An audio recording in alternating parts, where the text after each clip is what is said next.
Hello, so today I'm going to go over, I think I'm going to go over two VODs that kind of illustrate the JANNA reroll line. I was originally just recording this. These videos were a little bit hard to go through because I want to illustrate two different concepts, right? And I want to make that into a nice concise package, so it's really hard for me to like jump around and do all sorts of stuff. Here's the Lilia carousel, which means all the augments are random. People always start complaining, so I just mute deafen instantly. There's some players that just like deafen off rip. I am definitely a deafen off rip kind of player.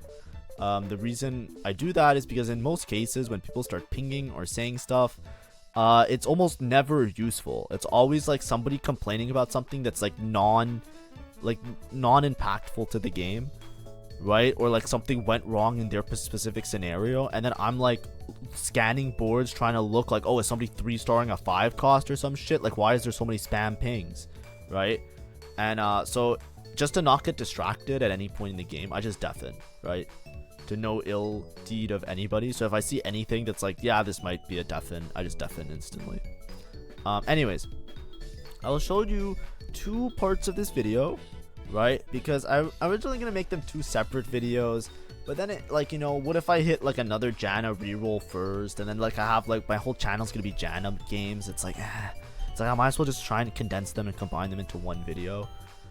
So in this case, we're gonna start at this marker where I talk about JANNA reroll specifically, and then I'm going to show another video, and I'll put a YouTube marker this time because I think that it might be useful if someone wants to just see like on the timeline when the other part kind of starts. That will be talking about how to tempo out of a reroll comp, right? I might make a separate guide about tempoing, like if I have the time or if I have a good game that kind of illustrates it a little bit better, that I can make it a full video. But there's a general concept. It's something that happens a lot more in like when I was in Diamond and Master. It's like an essential skill, that last set, right? I don't know how it translates in like the other span of elos, and if you notice this yourself, but I think everybody can benefit from just understanding like, okay, even if my reroll spot is good and I have a reroll spot, a lot of the rerolls are strong rerolls because they're stable on 2-star, right? Like if you think about Yone, you think about Volibear Tristana, a lot of the times it's like a Yone 2 streaks you for entirety of stage 3 and part of stage 4. A Volibear 2 streaks you for entirety of stage 3 and part of stage 4, right? Having these units that can streak you and get you wins in stage 4 sets you up really nicely to level to 8 and level to 9 in stage 5, because you preserve a lot of HP and you earn a lot of money early game from winning in stage 3, right? That's how these reroll lines, like even if you have like the really good reroll spot, you have to make a decision. Do I commit to the reroll where there's a chance that I miss, but there is more consistency in my placement, because if I hit the 3-star version of this unit, there's probably no chance that I bought 4? Or do I start to push levels to hit a like giga unit basically? Anyways, I hit there's Build-A-Bud. Build-A-Bud is like hit or miss. It's very first or 8th. I take 2 for 1. 2 for 1 with JANNA reroll is extremely strong, because you're 2 for 1 typically. I feel like it's better for 2-cost reroll than 3-cost reroll. Anyway, we have a lot to talk about this video. First things first, I will show you some general JANNA statistics, because I think that it's always important to have some level of understanding, and I also like to encourage everybody to learn via not just like, you know, lick your finger and taste the wind to decide what items to put on your units, but look at what other people are doing, which is what the statistics are.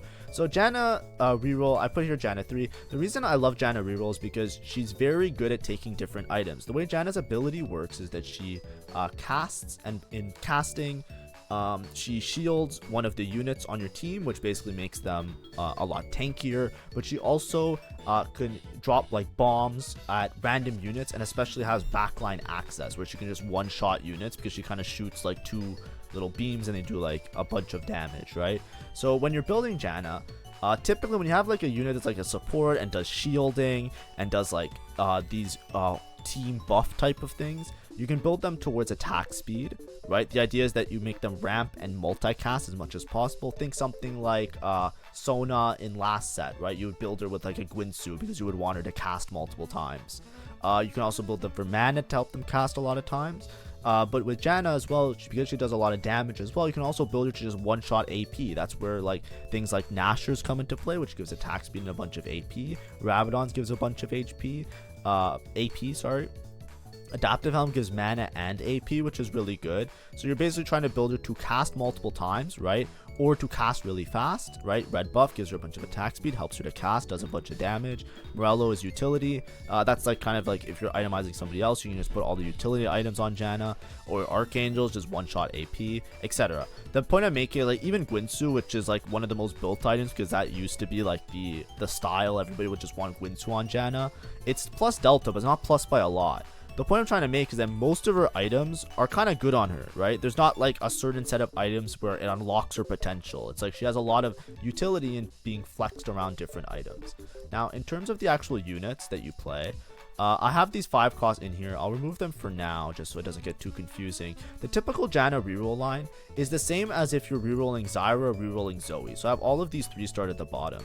Usually you go for 3-star Janna, and then you go for AP Kale, and you play with 3-star Diana as your main front line. Then you have Nico, Riven, and it basically just all synergizes for Story Weaver, Altruist. You get Arcanist with the Nico, and you have a mix of 3 costs and 2 costs and 3 costs on this board.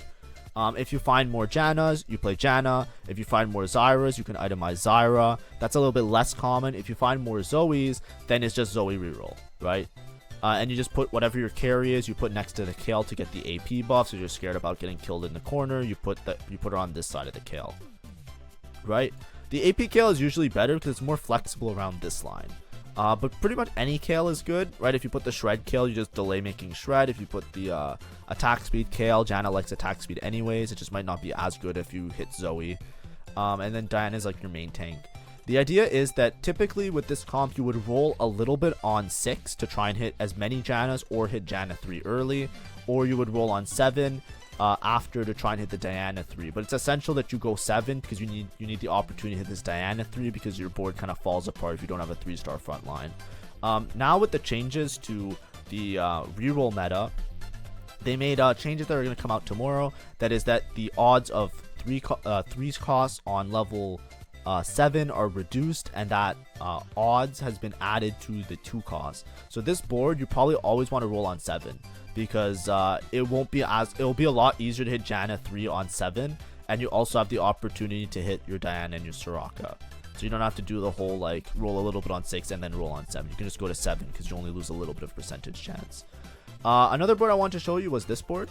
So if this is like the Enter the Dragon or more Dragon Lord focused Janna build, typically you might want to put attack speed Kale, but I think AP Kale is still better.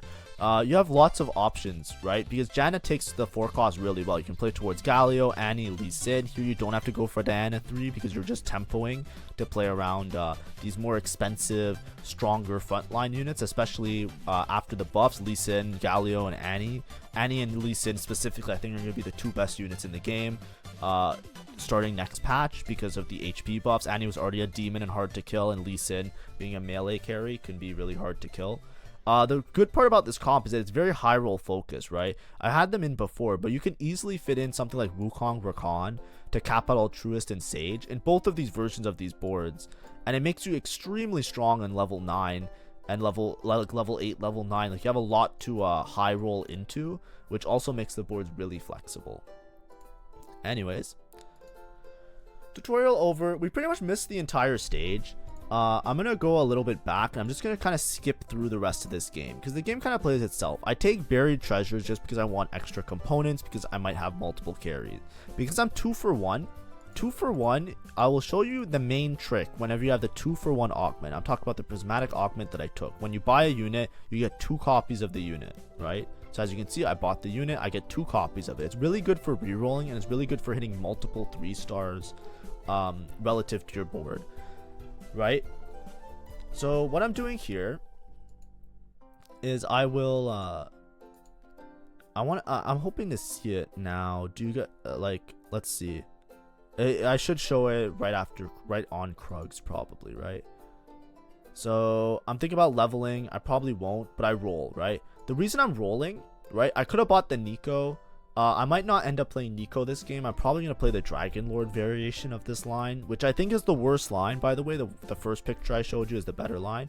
But when you have 2 for 1, you roll aggressively on stage 2 and 3. Econ does not matter because having the extra copies of the units and hitting the 3-star early is what's going to carry you in the game.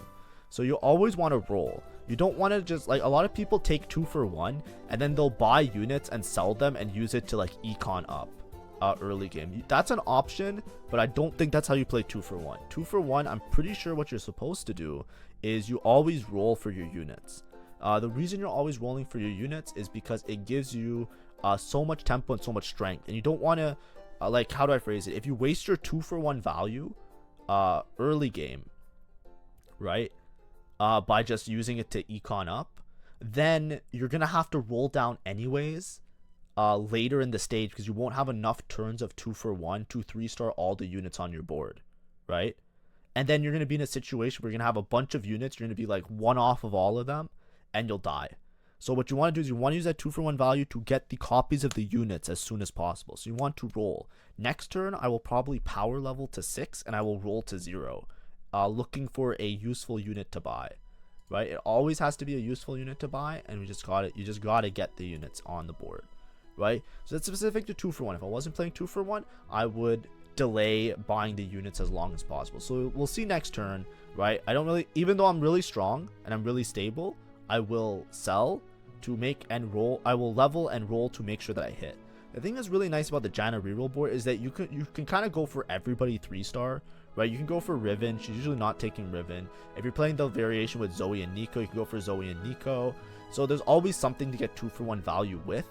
But you might run into the situation you run out of bench space if you're trying to 3-star everything and you don't actually hit anybody. Yeah, so here I have entered in the Dragon Lord variation where you play 4 Dragon Lord, 3 Altruist, right? I just have like all the units in here, but the comp takes legendaries very well. You can play Rakan, you can play Irelia, you can play Wukong, right? Sage, Altruist, Dragon Lords, Duelist, Story Weaver, they all kind of mesh into each other, so there's a lot of flexibility on who you're playing as your carries. Anyway, so I think here you'll see me power level to 6. So I'll just like send it to 6 and I'll roll until I hit a unit. Oh, it's a component anvil thing. Yeah, that's fine. I make archangels here. Soraka is a unit that I could play. Oh, I end up just making it anyways. Yeah, because Soraka just makes me stronger now because I get Altruist in. I'm gonna skip these fights because I'm pretty sure it's smooth sailing until people catch up to me, right? So here it's just the Ornn thing. You got a bunch of items. Oh, I actually just hit JANNA 3.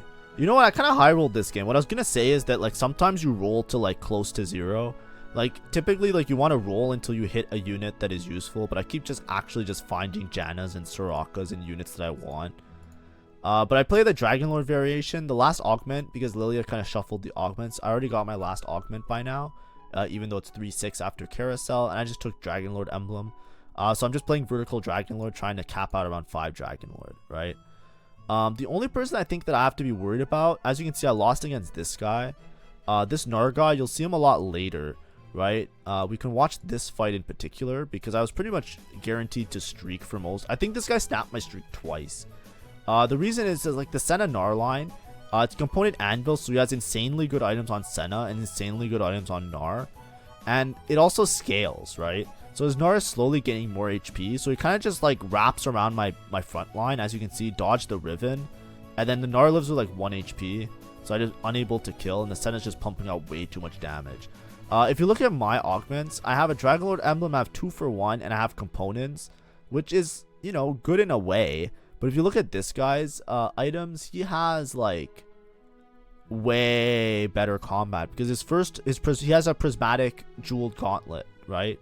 Which is a prismatic combat. So that is like he's already beating me in combat, and then we have a similar board in terms of reroll.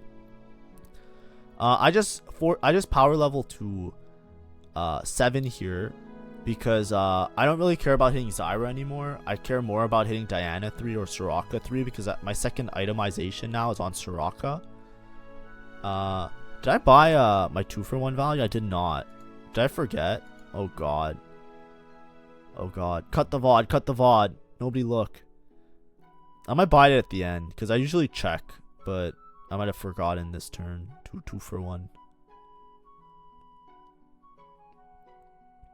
Come on.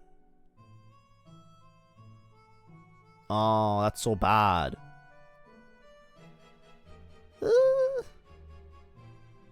2 for 1, 2 for 1, 2 for 1. Buy it, buy it, buy it. Oh, no. Okay. See, everybody makes mistakes. Anyways, am I punished? No, I get a Soraka next turn. So now I'm 1 Soraka off of hitting Soraka 3. And I would ideally like to go for Janna. I don't know if I roll on 7 for it, though. Oh, I hit Soraka 3. Never mind. Yeah, Soraka next shot. Okay. Lamal. Honestly, from this spot, it might just be a go 9 angle.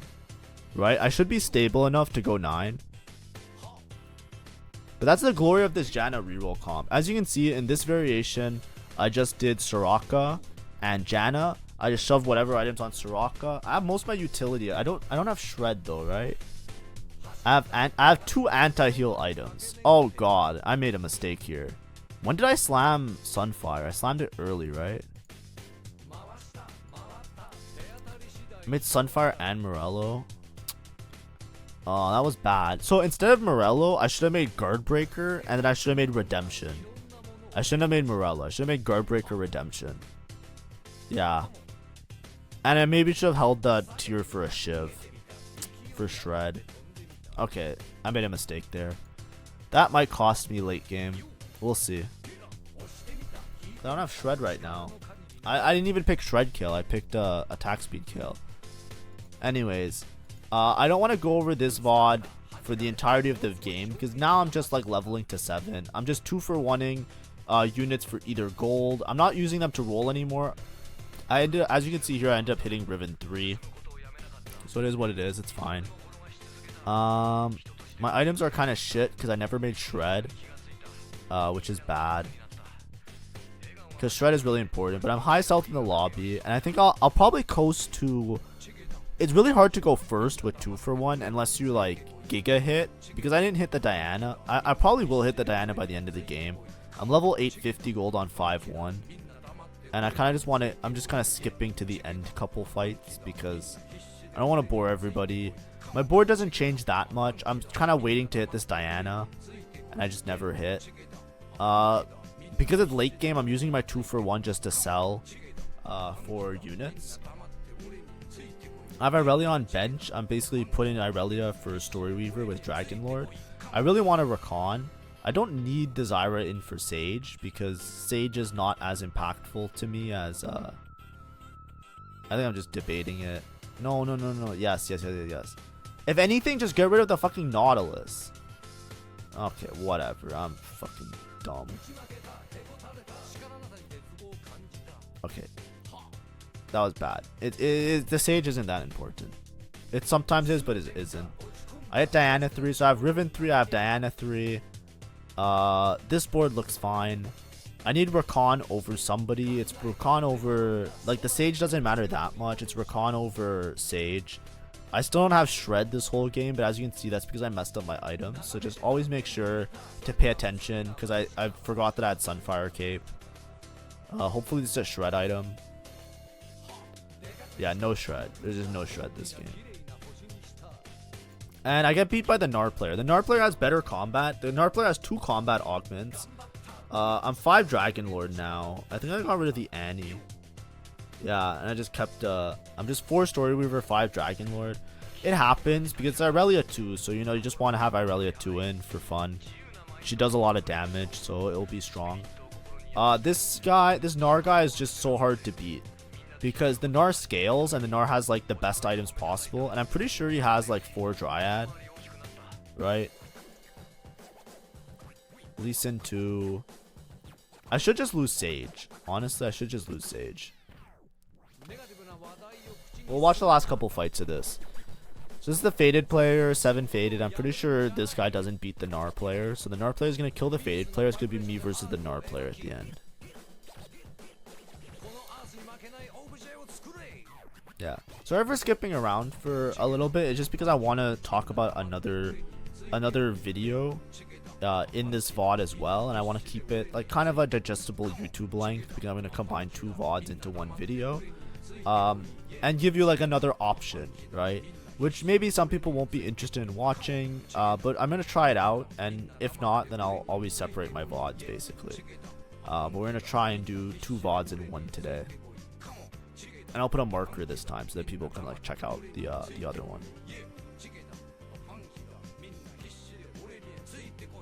I roll for 2 for 1 value. I'm fighting the Gnar guy. I still don't have Shred. That's the main problem, right? I have a lot of anti-heal. I don't have Shred. If I had Shred, I think my board is stronger than the Gnar player's board. But the Gnar also scales. So because we're stage 6-3, it's kind of hard to... Sorry, I say I don't have Shred. I have Sunder from the Irelia, but I need like AP Shred. You know what I mean? I don't really have it. I position in this corner because I'm just trying to kill off as many units as possible. Because I think that I could hit the backline with my... like if my Janna targets the backline, I can deal with his board, right? Here I was able to kill the Gnar. The Gnar just kind of wrapped in an awkward way. So I was able to get there. And it's Janna versus Janna versus that dude. What's his name? Janna versus Azir. I was able to beat it.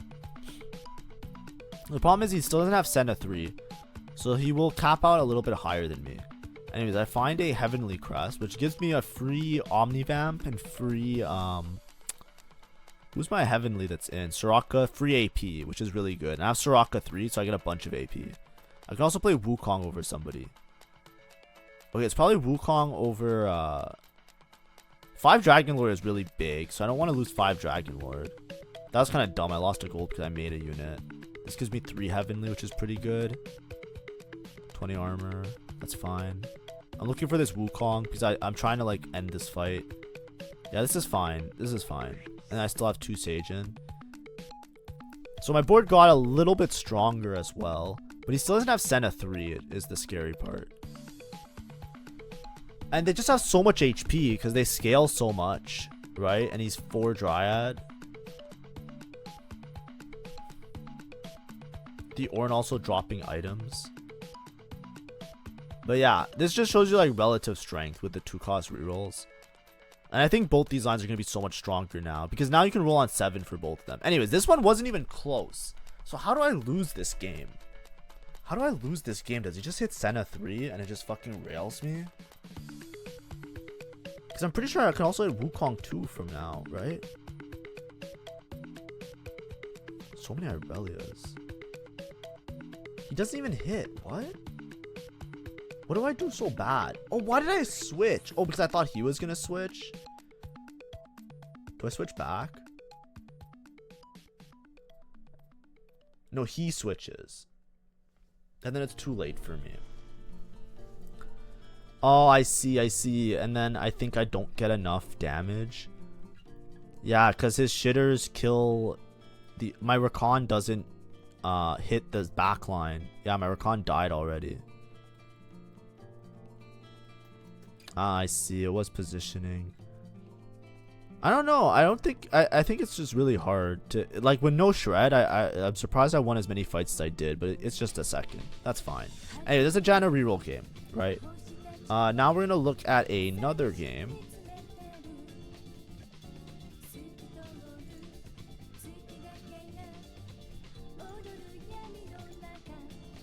Okay. So...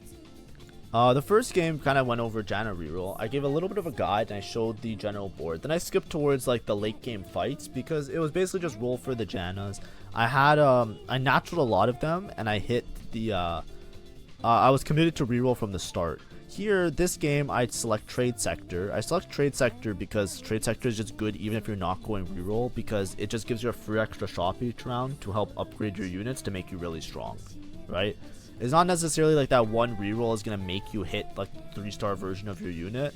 It's more so that it's like, it's very flexible in that, oh, I will just tempo this with a bunch of upgrades, right? So as you can see, I have a Garen 3 and I have a Garen 2 and a Jax 2. So I just have a really good front line because I was able to roll a little bit on stage 2 with the Trade Sector, right? The game kind of gets nutty right around here, so I'm not really committed to Janna reroll as much as I'm committed to just playing strongest board. The reason I'm playing the strongest board is that this is Lethal Legend. So I can actually go back a little bit and show you. So I started Lethal Legend because I like Lethal Legends. Basically what it means is that everybody's just going to take a little bit more damage. I think everybody just takes +1 damage each turn. So the game is going to be a little bit faster paced. Because you want to play strong boards because you don't want to lose as much. You can lose HP really fast, right? It's basically like everybody has less effective HP to work with, if that makes sense. So I really like it because I feel like it changes the way of the play of the game, but it doesn't like trivialize it. Like I don't know how I feel about it. Every time I play Lethal Legend, I feel like I do well and I feel like I enjoy it. Right, because I feel like I have an understanding of like, okay, at this particular spot I need to make sure that I like it's all about HP preservation in a lot of ways, right? Because a lot of the people that greed, like, you can't greed too hard with Lethal Legend, and I think the thing that I hate the most is when I like play, I usually play in a preserve HP kind of way, and people typically like tend to default to like greeding, and I find that like sometimes like you know, if the lobby doesn't punish, the lobby as a total has to punish the greeters, right? If the lobby together doesn't like join forces to punish the greeters, then greeting gets away with murder and you just have like giga capped boards and out of nowhere somebody's like 1 HP and they're gonna win the lobby, right? And I kind of hate that, or not hate that, it's like kind of like annoying because like I'm like, it's a complete antithesis of what I want to do, which is play strong boards, preserve HP, play really flexibly, try and fit in a bunch of things, have some HP to work with to cap out my board later, as opposed to like I'm just gonna sit here, do nothing for 10 turns and then send it and hit everything. And it's like, okay, well, sure, like, alright. Feels more sway. I think Lethal Legends forces you to always find a way to make a strong board. Because you can't just like commit to something and roll all your gold because you'll just die. Nor can you greed to say I'm just gonna do something else. Like this guy, for example, he's Cluttered Mind, trying to fast 9. I don't think that's the play in Lethal Legends, right? For me, it's like I took Trade Sector because it's like I want to get a lot of upgrades early, right? Because it's really important. It's like I'm not trying to greed to go 9, right? I will maybe later if I get a strong board, but we'll see. Anyways, Rakan fucking showed up. So this is where I end up in a Janna position, right? So Rakan shows up here, and I just put in some 3-star units, some 3-cost units, because I want some free 4-cost, whatever, fuck it. And of course I'm going to Recon Bob because I'm not really committed to any particular line. And having some early 4-cost can give me stuff to play around. Now, the 4-cost that I hit were Ornn, which is really good, and then Morgana and Ashe, which are both very situational and not particularly good. But I did hit a Janna 2, right? Janna 2 is one of the best 2-stars to hit, with a Riven 2. So I actually have a decent Janna spot because I'm stage 2 with 3 Jannas, right? I could just commit Janna reroll here, right, from this spot, because I also have a Shojin. Shojin is also okay on Janna, right? Now, what I end up doing though is I'll point out in this video something that's really important is like even if you have like a reroll line, right? Janna 2, she's stable for all of stage 3, right? I'd be surprised if I lose any fight stage 3, so this is just a good spot to be in. I can fit in some of the units for a Janna board here. I put in an Annie. I'm debating if I just make a TG or not. I just TG the Annie because Annie's really strong. The main point that I want to illustrate here is that you can play the board and not really, how do I phrase it? Even though I'm in a reroll spot here, I don't have to commit to Janna reroll, right? I can commit to going fast 9. Why is that? Because having a Janna too early, I am very stable, right? If I don't natural a bunch of Jannas more, then what I can do is I can just use this Janna to put me in a good spot to just put in legendary units towards the end of the game, right? Because the biggest problem with reroll is that you have to like send it to hit those units, and that's going to be really apparent in the next patch where they nerfed a lot of 3-cost rerolls by changing the odds around, right? 2-cost rerolls are still going to be around the same, like they won't feel any different, they might feel a little bit better. But if we look here, right, keeping in mind this Lethal Legend, it's like, oh, I get shock treatment, it gives me shred, it gives me AP item that I can put on my Janna, which is static shift is really good on Janna. And then it also is a mana and attack speed item, which are two things that Janna loves. So here it's like, all right, bet. We're just gonna use this, play strong board. If I hit the Janna 3, I hit the Janna 3. If I don't hit the Janna 3, I don't hit the Janna 3. Right? Here I already picked Shred Kill from earlier, so I don't have the AP kill like I was talking about before. And basically what I'm gonna do is I'm gonna show you this. This is stage 3 too, right? And I'm 90 HP. I'm gonna skip like 10 minutes randomly. I'm gonna skip like to 20-minute marker, right? It's a 12-minute marker in the VOD. I'm gonna skip 8 minutes into the future, right? Wow, what's the difference? I lost 6 HP and I still have the same board. Why is that? It's stage 4 now, right? Look, we're gonna go all the way to stage 5, right? Look, I skipped from one neutral round all the way to like the other, right? Right, we skipped from like here 3-6, right? Or 3-2. We're gonna go all the way to stage 5, right? If we look at my board in stage, oh well, maybe that's a little bit too far. But anyways, I just want to skip ahead many stages. I'm still 87 HP, right? What changed with my board? Well, I got Call to Chaos as my Prismatic. I always take Call to Chaos, and I got a bunch of emblems, most of which aren't very useful. I fit in a couple more units of the Janna board, but I didn't naturally Janna, and I still have a Janna 2. I'm level 830. I just power leveled a lot because I was trying to keep my streak, so I was just keep continuing to level to put in units to be strong, right? I want to show the analysis of just this, right? This is something that people don't really consider a lot of the time. Or at least I noticed this when I talk to some of my friends that are a little bit like you know, like they weren't ever masters, or they get a little bit more fixated on certain lines. And I was like this too. But something that's really essential that I found last set, I don't know how it works this set, but last set when I was in Diamond and Masters, like those two elos especially, understanding that a reroll doesn't necessarily need to be a 3-star unit, right? You can hit your stabilized board, right? Like that's why I bitch a lot about like Yone reroll, for example. A Yone 2 is so stable, you can just go straight to 9. And it's the same with like Janna. A lot of these reroll lines that are very strong, same with Volibear, the same with Tristana, the same with Bard. A lot of these reroll lines, you can commit to the 3-star version of that unit. Or you could just tempo level and just go 8 and go 9. Because if you hit like upgrades on 4 costs, especially next patch that the 4 costs are getting HP buffs and they're actually going to be like really strong units, even though this is just a Janna 2, the fact is that the reason Janna 3 is so strong is because Janna 2 is so stable. If Janna 2 was like useless and it was only Janna 3, it would be really hard to play that line, right? The same with like Yone, the same with the other one. The 2-stars are stable for most of stage 4, right? It just so happened that everybody's a little bit weaker, so I won stage 4. A lot of times you'll like win, lose stage 4, right? But you get a bunch of gold, you go straight, you're level 8, you can push the levels, right? Now, am I going to try and hit Janna 3? No. I'm going to put these items on Azir or Hui, right? I'm going to pick another AP carry, and I'm just going to play for a 2-star 5 cost at this point. Or, you know, I might switch these to a 4 cost carry, right? The idea is that if you have a reroll line, even if it's a really good reroll spot, right? Like I had a Janna 2 really early, right? I didn't send it on 6 to hit Janna 3 because I had 3 Jannas. Because it's lethal legends, I noticed that, okay, I just need to tempo and hit the higher units, and if I natural the Jannas, I'll play the Janna. I didn't natural the Jannas, right? So my spot went from being a really good reroll spot for Janna to, this isn't really a good reroll spot for Janna. Also, by Call to Chaos, I have some emblems that I want to make use of, so I can put in Kayn, I can put in Ashe, you know, like I have some, like these Porcelain and Reapers, +1s that are very strong. So I want to play around like a more creative board because I just have that opportunity.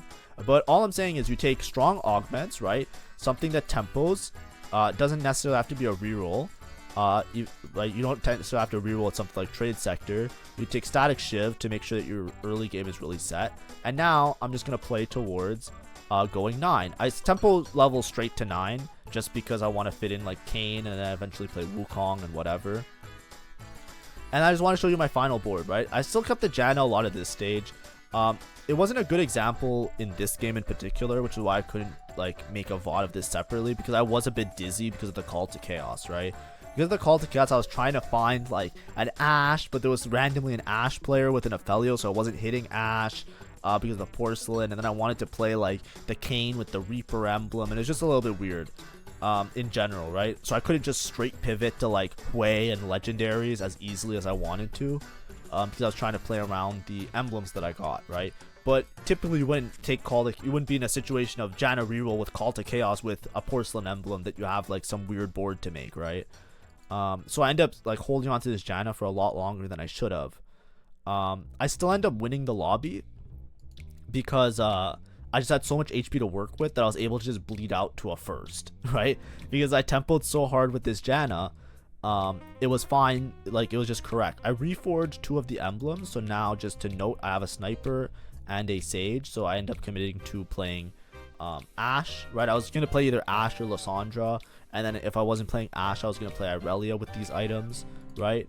But as we can see here, I'm just I save up enough gold, like I basically sack a lot of stage 5 because I'm dizzy, and I save a bunch of gold and I make some kind of creative board. I have a Rakan 2 and I have a bunch of upgrades, and yeah, as you can see, I finished the game with no JANNA on my board, right? JANNA was on my board the entire game until it was no longer strong enough to be played, and then I just pivoted into a legendary board. That is something you can always do with rerolls, right? If you hit a Yone 2 on stage 2, you can win all of stage 2, all of stage 3. It doesn't even matter if someone else is playing Yone. It doesn't matter if you have Yone, like whatever. Just go to 9 and play your board around 9. Put the items on somebody else, right? Like Yone, obviously, like the items are a little bit harder to fit onto somebody else. It's a little bit awkward. But something like JANNA, add AP items, right? JANNA 2 or Hwei 2. Hwei 2 is obviously better, right? Even with the nerfs, this unit's still busted. He's just not as busted, right? Even an Azir 2 would have been good. I could have played Azir and Ornn and Udyr and all of that shit, right? But here I'm kind of playing around the same core because I had the Altruist +1 and I had the Sage +1, so I want to play 4 Altruist and keep in that like general vibe that I had going on already. So I have the Soraka, the Wukong, the Rakan. I'm playing around that like little trifecta core, if that makes sense. But yeah. And then look, I'm playing against a capped Bard board. He's 7. He has a Hwei 2. He's 7 Mythic, Bard 3, Tom Kench 3, right? And yeah, it's just easy picking. And this is Ashe before Ashe was buffed, by the way. This is just like a normal Ashe, right? Because it's just like if you have a quality units to support your board, it doesn't even matter, right? Obviously I have the Altruist +1, which is really broken, but I'm just trying to point out that something that you can do with the JANNA board really well. And I'll bring back the stats, right? For this reason. Oops, sorry, that's Morrigan. It's a Morrigan theme that we're listening to. Something that I wanted to say is like, even if you end up keeping the JANNA, right? The pivots are really easy with this board because you're playing around this core. Like as you saw that game, I was able to keep in Soraka, you can keep in Zyra, you can keep in Riven, you can keep in Diana. Because on your 5 costs, right? If you're like getting rid of JANNA, let's say we remove JANNA, remove all the shit units, right? We can keep this, we can keep this. Fuck it, keep Annie, keep Riven. This is all frontline, right? What can I do here? I can play Irelia, right? I can play Hwei, right? You can play Irelia Hwei. You can remove this, you can remove this, and leave Lee Sin. Lee Sin's kind of cool. You can play like Udyr and Ornn and this guy and have like a dual. How many units is this? 1 2 3 4 5 6 7 8 9 10. This is too many units. Whatever, you probably lose like Rakan or something. What I'm trying to say is you can flex around like a lot of these core units. You probably lose the Wukong actually when you play Rakan, right? Because Altruist. What I'm saying is you can lose some of the these units and flex around some of the units. You can keep in some of them, make your pivot easier, and slowly switch out for more 5 costs that are 4 costs that are more heavily upgraded. And then you have like some kind of demon board like this, right? This is even level 9, it's level 8. Like I can fit in an extra Wukong, right? You have some sort of demon board like this. So who the fuck's beating this if you have all of these upgraded, right?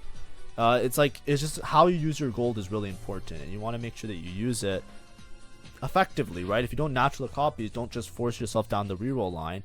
Even if your reroll spot's really good, try and find an out. See if you can tempo. If you have enough HP to work with, you can just sack a whole stage But you know, if you're like low HP, low money, like you had like a really bad opener, then it's like, yeah, maybe you're forced to reroll. But that's the main concept I wanted to teach in these last the last half of this video, because I couldn't, these were like 2 videos I couldn't really, they were kind of boring on their own, so I just kind of put them together. Hopefully this was informative, and hopefully it gave you some creative ideas and stuff that you can play with Janna, because that's probably my favorite line this set because of how flexible it is and how many different variations you can do with it.